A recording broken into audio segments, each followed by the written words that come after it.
দেখুন, ছোটবেলা থেকে আমাদেরকে শেখানো হতো যে গরিবরা 500 বছর আগে জান্নাতে যাবে।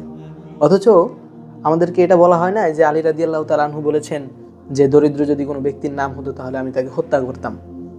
এ কথা কিন্তু বলেন নাই। তারা বলে যে রাসূল সাল্লাল্লাহু আলাইহি ওয়াসাল্লাম সিরা জামা পরতেন। অথচ রাসূল সাল্লাল্লাহু আলাইহি ওয়াসাল্লামের যে একটা সাম্রাজ্য ছিল, তিনি যে একজন সাম্রাজ্যের রাজা ছিলেন, এই কথা কিন্তু আমাদেরকে বলা হয় নাই।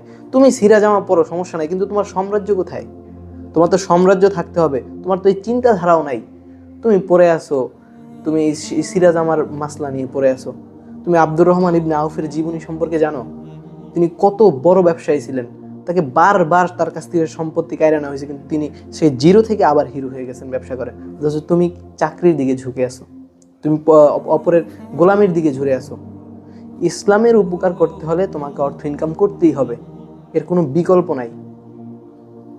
হযরত ওসমান রাদিয়াল্লাহু তাআলা আনহু তার সমস্ত সম্পত্তি, প্রায় সমস্ত সম্পত্তি ইসলামের জন্য কবুল করে দিয়েছেন।